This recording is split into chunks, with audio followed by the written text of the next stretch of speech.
That evening, something odd caught my eye. Two men were seated in a booth near the back, one of them nursing his drink while the other made occasional trips to other tables. Each time, he'd strike up short conversations with various women. Some exchanges ended abruptly, but a few times he pulled out an envelope filled with documents or photographs. Though I couldn't make out what he was offering, I figured he was selling something. What surprised me most was that no one from the staff seemed to care about whatever he was up to. Later, I brought it up to the group I was with, my wife, Amanda, our friends, Michael and his wife Sarah, and David with his wife Katie. We tossed around a few ideas about what they could be doing before moving on to more light-hearted topics. About half an hour later, the same man approached our table. At first, I thought he must have run out of women to approach, but as he got closer, it became clear he had something in mind. He greeted us with a casual, friendly tone, asking how we were enjoying the evening. We mumbled our responses, and he smiled politely before explaining that his friend, who was in town for business, was looking for some company.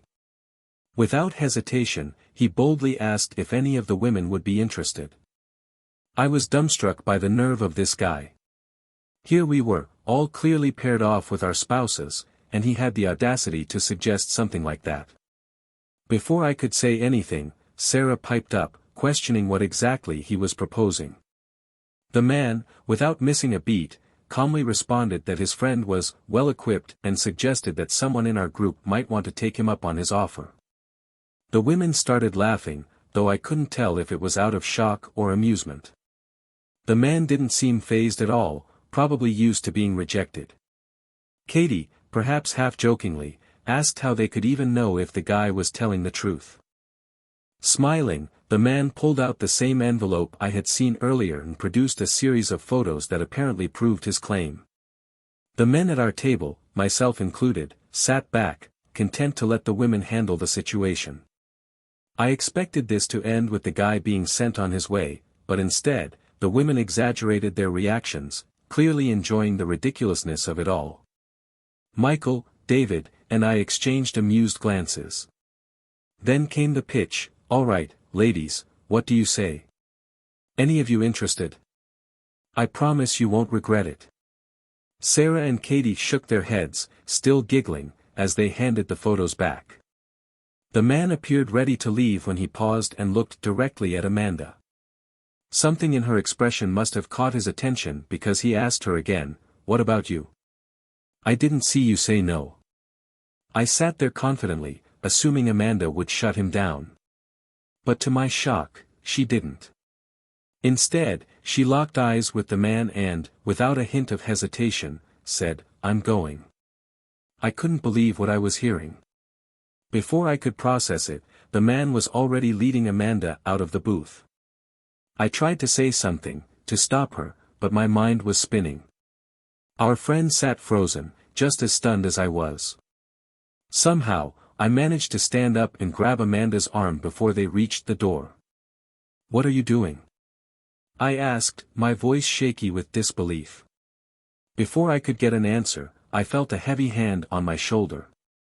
It belonged to the bouncer, easily one of the biggest guys I'd ever seen, who yanked my arm away from Amanda. I tried to explain, "She's my wife," but the bouncer wasn't having it. "Sorry, man," he said, "she said she's leaving willingly. My job is to make sure there's no trouble." I kept protesting, telling the bouncer that Amanda was my wife and I was just trying to stop her from leaving with those men. But no matter what I said, he kept his iron grip on me, making it clear he was in charge of the situation. He looked at me with a mix of sympathy and detachment, telling me he was sorry for whatever was going on in my marriage, but his job was to keep the peace. Since Amanda had told him she was leaving with the men willingly, he couldn't let me physically stop her on their property. As he held me there, Amanda leaned in and whispered something into his ear. Whatever she said made him give her a strange look, then glance back at me. "Are you sure about this?" he asked her. Amanda's expression hardened as she regained her composure, nodding with confidence. She had made up her mind. I watched helplessly as Amanda walked toward the two men waiting by the door. Desperation took over, and I called out to her, pleading for her to stop, but she didn't even glance back. She disappeared through the exit without a moment's hesitation. The bouncer still wouldn't release me, and when I tried to pull away after the door closed behind them, his grip remained firm. "Why are you still holding me?" I demanded, frustrated that they were already gone. But he just shook his head and said Amanda had asked him to keep me there a few minutes longer so I couldn't follow them. Apparently, the parking lot still counted as part of the property. The realization that Amanda had left with those men voluntarily, and even arranged for me to be held back, hit me like a punch to the gut. My strength drained away, and I stopped struggling. The fight left me. Our friends stood nearby, still in shock. After what felt like an eternity, the bouncer finally let go of me. I collapsed into the nearest chair, utterly defeated. I caught a glimpse of pity in the bouncer's eyes before he walked away, leaving me to sit in the aftermath of what had just happened. The bar had gone quiet during the whole ordeal, but now, as the drama faded, the usual hum of conversation slowly resumed. I sat there, staring blankly at the floor, tears welling up in my eyes. How could she do this to me? Was I not enough? The weight of her betrayal crushed me, but it also gave me something tangible to hold on to, a painful clarity. Michael and David helped me to my feet and led me back to the table, where Sarah and Katie did their best to comfort me, though their words were a blur. But the sight of Amanda's empty seat only fueled my determination. I threw $140 on the table, got up, and made my way to the door. "Are you leaving?" Katie asked, her voice filled with concern. "There's no point in staying," I muttered. "I've got other things to take care of." Sarah asked if I was going to wait for Amanda to come back, but I just shook my head and told her one of them should offer her a place to stay. I couldn't care less where she went at that moment. As I headed toward the door, I overheard the women asking Michael and David to do something, but they refused, saying, "No way, not after what she just pulled." I focused on the door, avoiding the sympathetic looks from everyone around us. I made it to my car and sat in the driver's seat, the flood of emotions making my head spin. My heart raced, and for a moment, I thought I might pass out. I just sat there, gripping the steering wheel, trying to pull myself together. As I sat there, I couldn't help but think about the bitter irony. It was Amanda's impulsive nature that had drawn me to her all those years ago. Now, that very trait had driven her into the arms of someone else. Halfway home, Amanda's number flashed on my phone.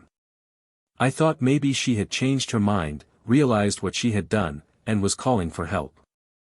I answered quickly, not even bothering to say hello, ready to offer her a ride. But I was wrong. I asked where she was and offered to come pick her up, requesting the hotel and room number. But the longer the conversation went on, the more I realized she wasn't asking me to come. She didn't want me there at all. So, I shifted my approach, suggesting that maybe she should just leave the hotel, and I'd pick her up outside. It was a last-ditch effort, but deep down, I knew it wouldn't work. She calmly told me that she wasn't going anywhere and planned to stay, calling me baby like nothing had changed, as if I should just understand. She explained it wasn't about me, wasn't about her love for me, but something she simply needed to do. I begged her to rethink it, to come back to her senses, but she was firm, saying it was something she had to go through with. She reassured me, even promised, that it wouldn't hurt us, and it was just a one-time thing. At that moment, I felt nothing. My emotions went numb. Not only had she humiliated me in front of our friends and half the restaurant, but now she had the nerve to call and ask if I'd be okay with her decision. It felt like a slap to the face. I realized there was nothing left to fight for, so I told her, I understand. I said it differently than she thought, but she took it as a sign that I was letting go. She even sounded excited, thanking me and saying she'd make it up to me once it was all over. The moment I hung up, any sadness, any remaining love I had for her vanished. Instead, a cold determination took its place. I knew it was over. When I got back to the apartment, I headed straight to the bedroom. We had kept our own luggage from before we were married, so I pulled out my 3 suitcases and began packing. I didn't have much, far less than Amanda, so I spread my things out, taking my time. I wasn't in any rush. I wanted her to feel the pain I had felt, wanted her to see me walking out, just as she had left me back at that bar. By the time I was almost done, with 2 suitcases packed and the third half full, I heard the front door open and close quietly. She must have seen the lights on and realized I was still awake. "Hey," she called softly from the hallway. "Hope you had a good time," I shot back sarcastically, not even looking up. Her reply was almost casual, as if she had just come back from some social gathering, missing the sarcasm entirely. She walked into the bedroom, and I glanced up for just a second.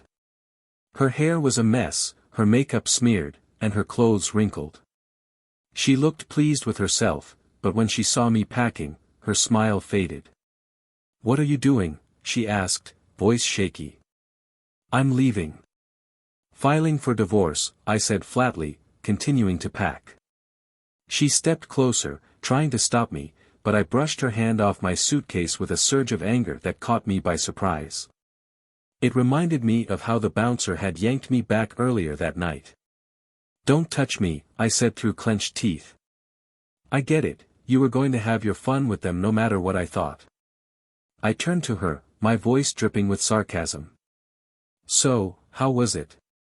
Did you go with both of them, or just the main attraction?" Her face twisted with guilt, and she began pleading. She admitted that she'd always been curious, that she had never been with anyone like him before. She justified it by saying it wouldn't have been right to back out after everything that happened, especially since Desmond had put in all the effort. She promised it was done now, and she would do anything to make it right between us. I shook my head, disappointment weighing heavy in my chest. "When we got married, you promised you'd be mine forever. What does that even mean to you now?" I asked, my voice breaking with frustration. "How do you even begin to fix this?" Still, I told her I might consider moving past it, if she told me where they went. I needed to know. But Amanda refused. She kept packing her things, insisting that telling me would only make things worse. She told me to shove my apology demands and added that she was worried I'd do something reckless if I found out the hotel or the room. She said it wasn't worth it, that those guys weren't worth getting into trouble over. I stared at her, my anger boiling over. "That's for me to decide, not you," I snapped back. I asked her once again for the hotel and room number.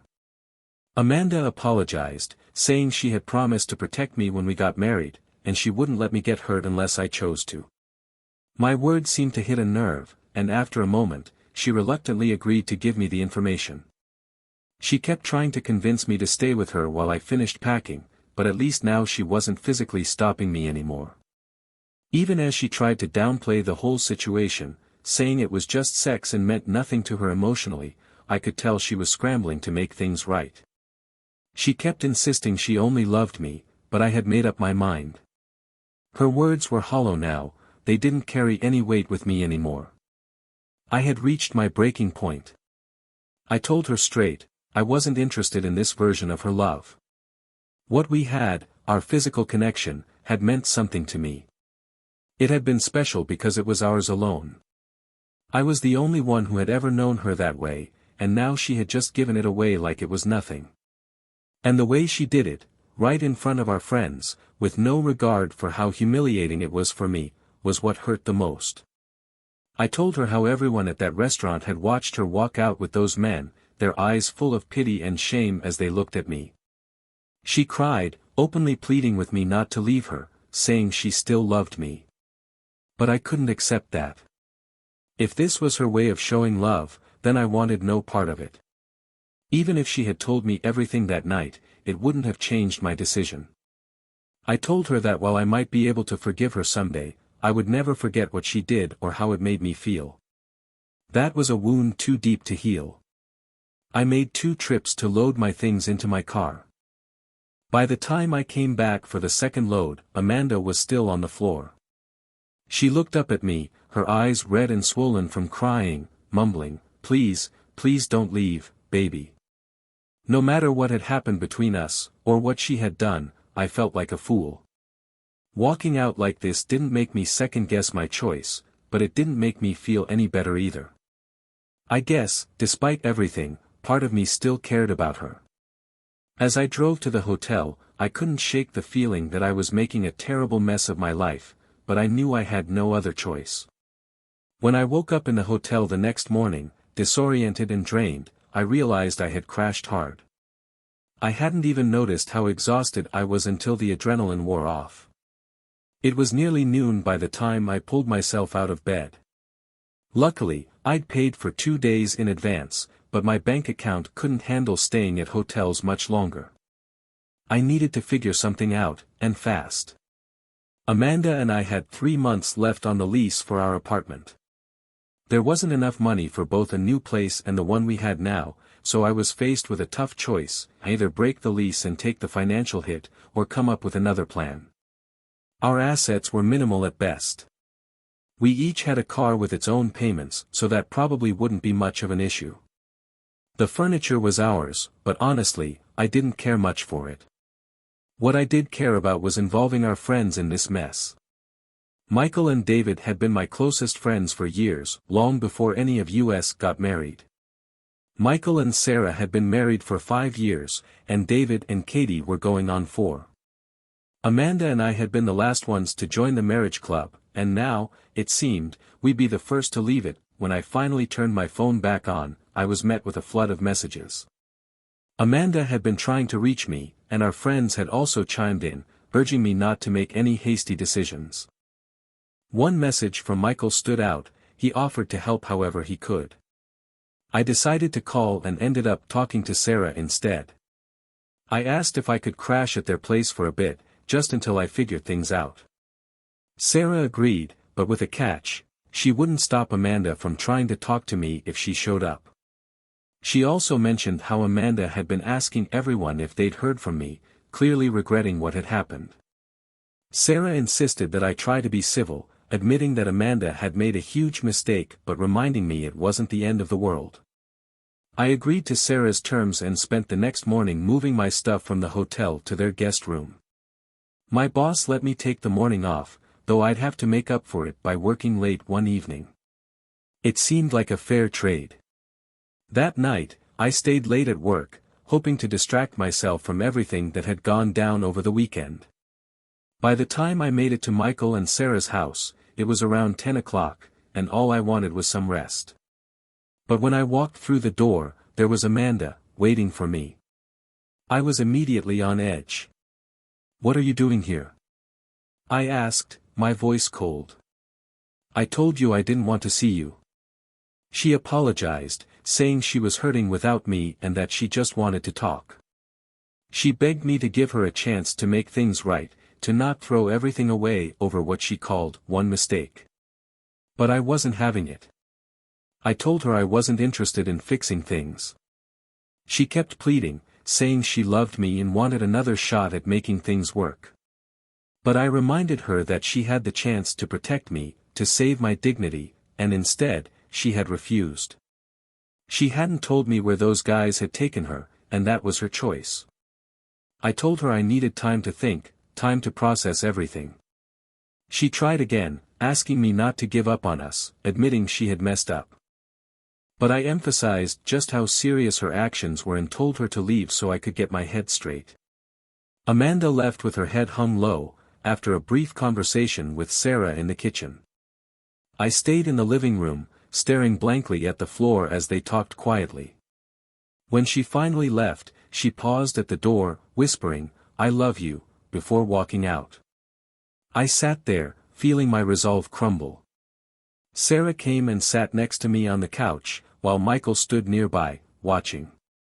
Sarah told me I'd handled the situation better than most people would have, and she thanked me for staying calm. She could see how much pain I was in.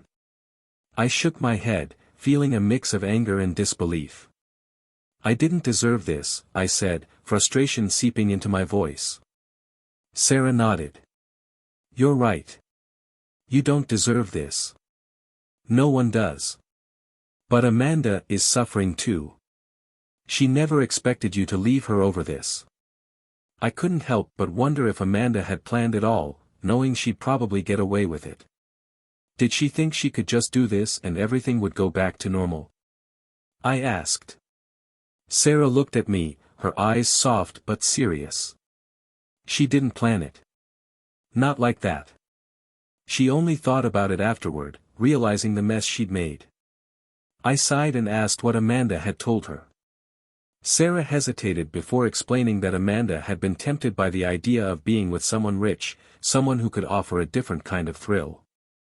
But Amanda hadn't meant for me to get caught in the middle, especially not with the bouncer holding me back. Hearing that made my blood boil. Was it even worth it? Was it at least terrible? I asked, sarcasm dripping from my words. Sarah paused, then asked, "Do you want me to lie to make it easier, or be honest?" "I think I already know the answer," I muttered, shaking my head. But Sarah went on anyway. "As much as she says it was satisfying in the moment, she told me it didn't mean anything compared to what you two have. It was just one time, and it didn't change how she feels about you." I clenched my jaw. But she still traded me for that. "She didn't know that's what she was doing," Sarah said softly. "We all make decisions, and sometimes we don't realize the consequences until it's too late." "You're right," I admitted. But even after everything, Amanda kept acting like we could just move past this. She thought that if she treated it casually enough, I'd eventually forgive her. "I hope so too," Sarah added softly. But Michael and David weren't so sure. "They know you better than anyone." "I can't see a way out of this," I said with a deep sigh. "She didn't just make a mistake, she was deliberate. She left with those men right in front of me, had me restrained, and then had the nerve to call me afterward, asking for my blessing. She had so many chances to see how much this was tearing me apart, and she still chose them over me every time." "I know it looks that way," Sarah said, her voice gentle. "But maybe she wasn't thinking clearly. It could have been a moment of complete madness. Haven't you ever done something stupid and only realized the consequences later?" I shook my head. "I appreciate you defending her, Sarah. You two have become good friends, and I get it. But you're my friend too." "I am," she said, sympathy in her eyes. "And I can see how much this has hurt you. But this isn't the same as staying up too late playing video games," I continued. "We're adults. She should have known better. Her actions led us exactly to where we are now." "You're right," Sarah agreed.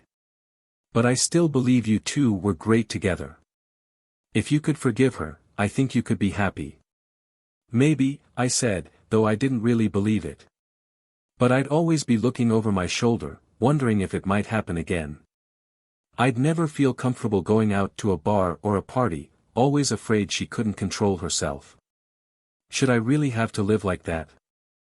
She made her decision, and now I have to make mine. I need to take care of myself. I stood up, signaling the end of the conversation. "I'm exhausted. I just need some sleep." Amanda's story played out as expected. She made attempts to patch things up, but I wasn't ready to forgive. I still loved her, and that made it hard.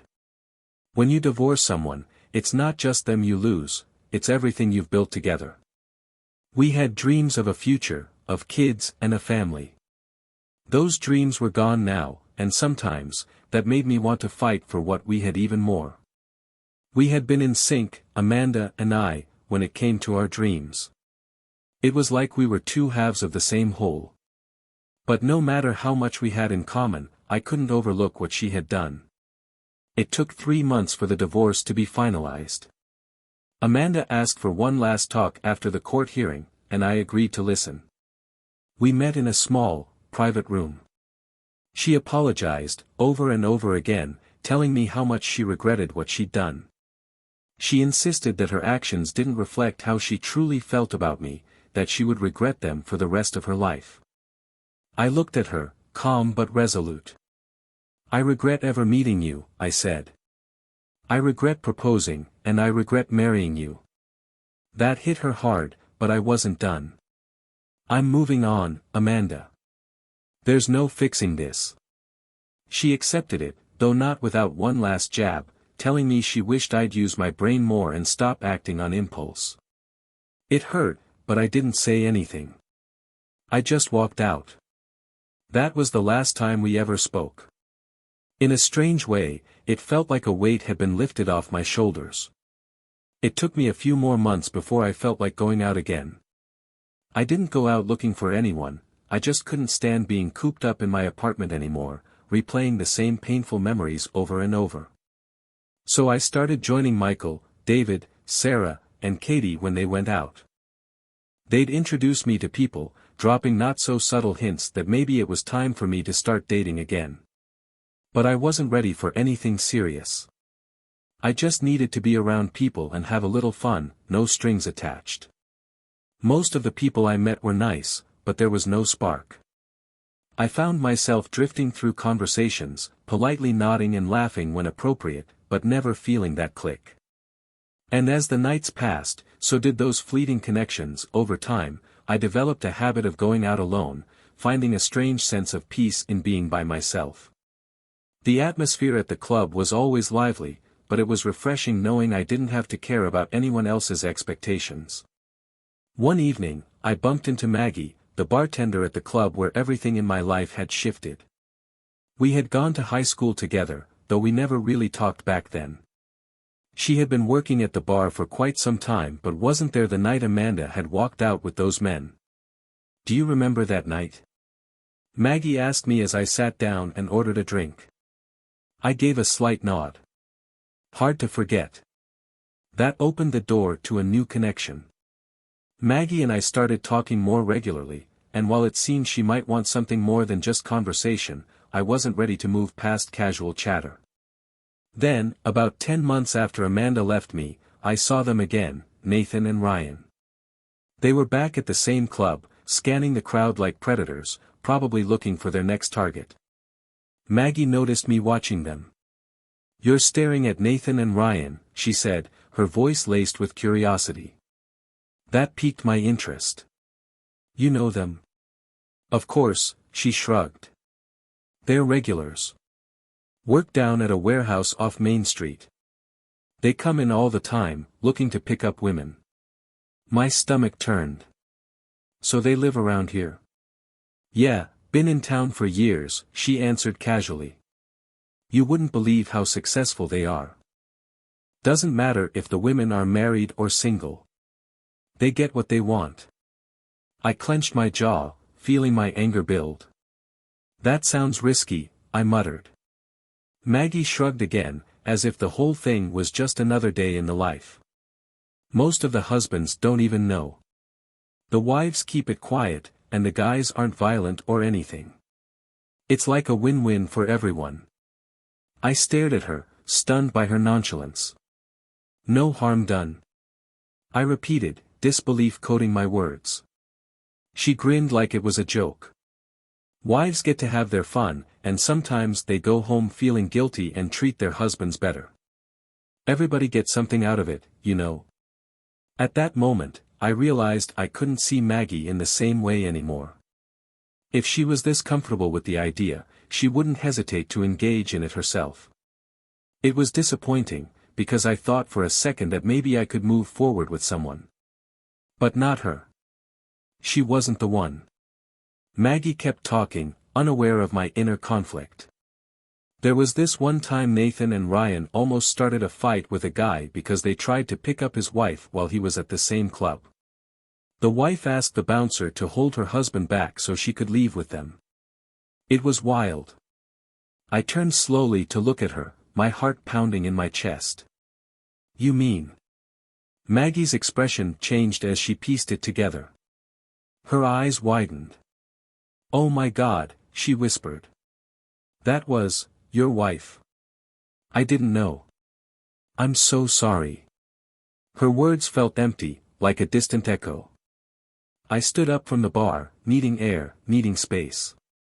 Without another word, I walked outside, trying to pull myself together. The pieces had fallen into place. It was all a scam. Nathan and Ryan weren't some random guys passing through town. They were locals, and they'd been doing this for who knows how long. Amanda might have accepted their offer, but I was convinced she had no idea these men would be back, pulling the same stunt with other couples. And I couldn't let them keep doing it. As I stepped outside, I made a quick phone call.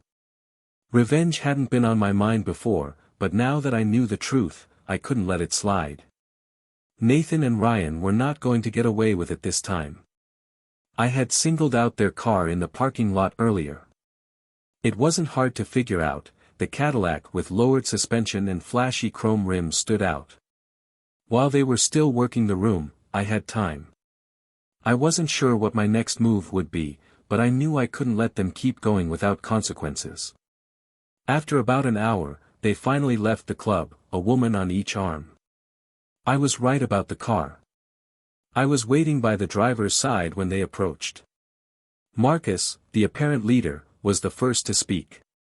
"Do you mind getting your hands off my ride?" he asked, his voice sharp. I ignored him, addressing the slightly intoxicated woman with them.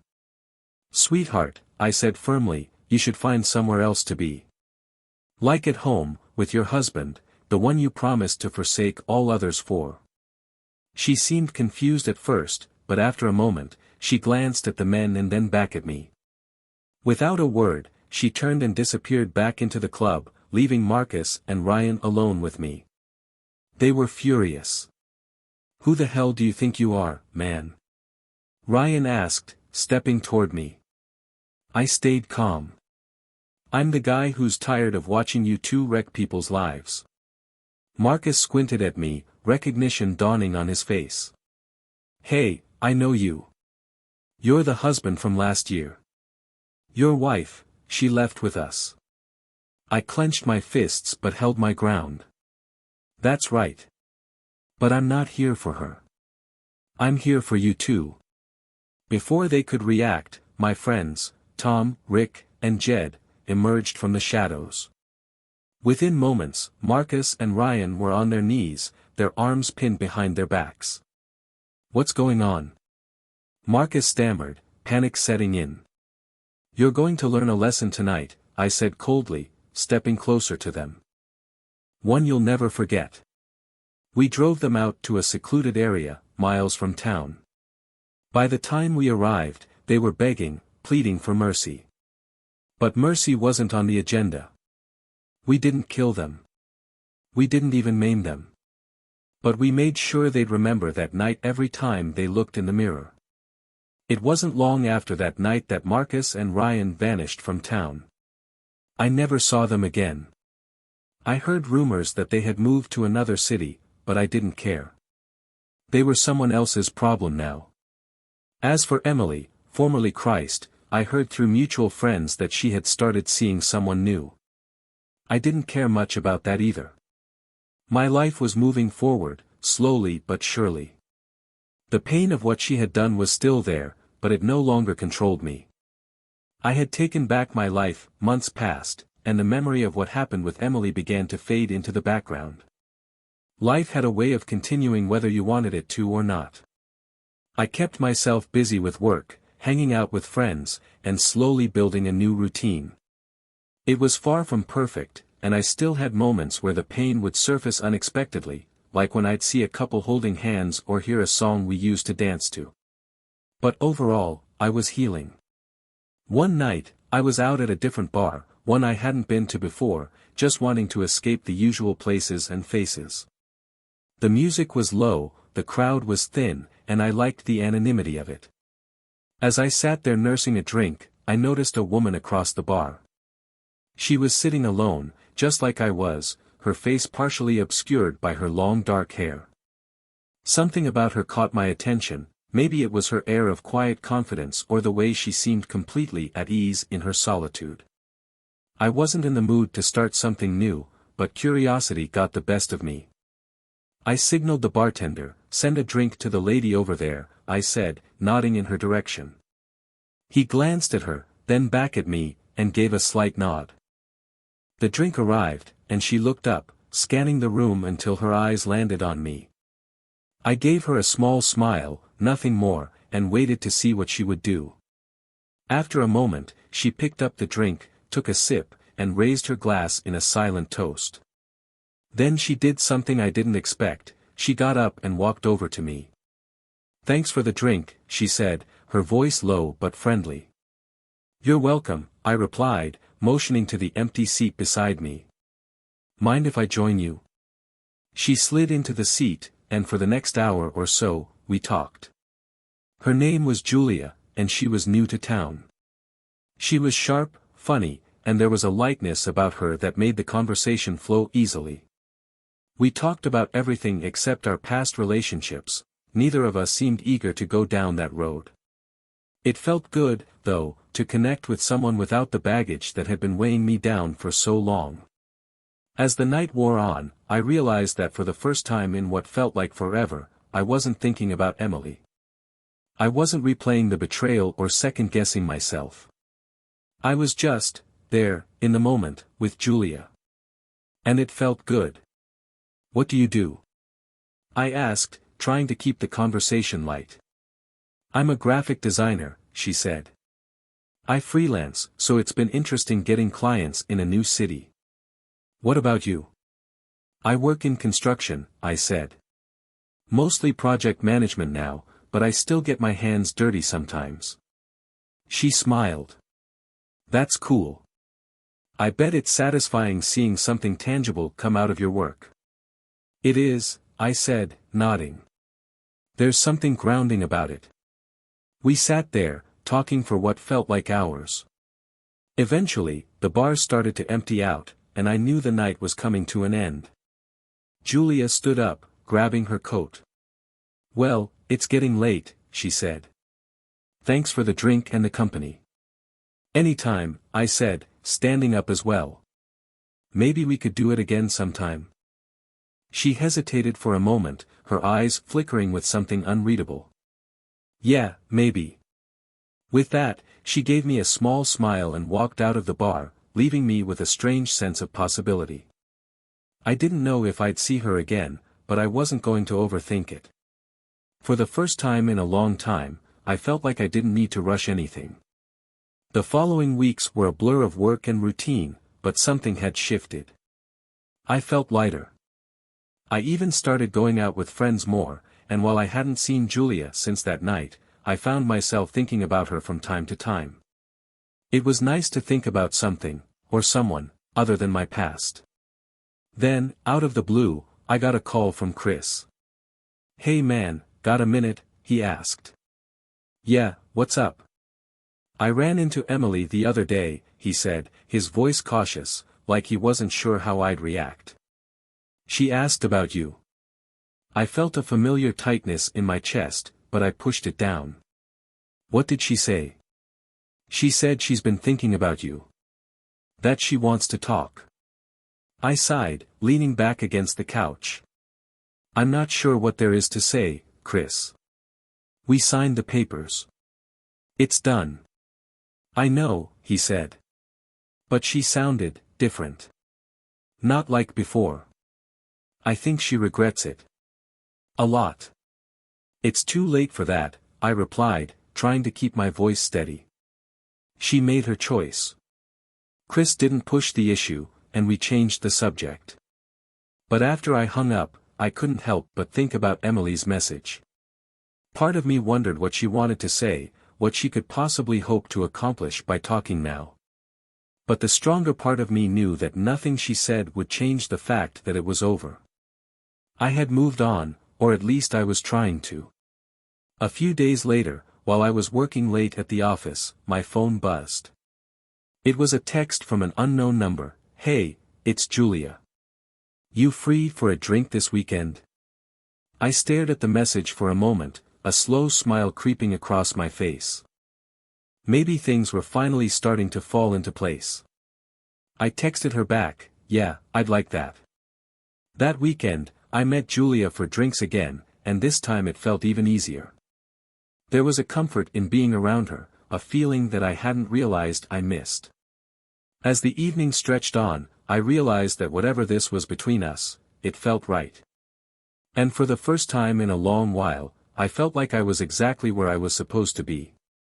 The shadow of what happened with Emily would always be there, lingering somewhere in the background, but it no longer controlled me. I was moving forward, step by step, and whatever came next, I knew I was ready for it.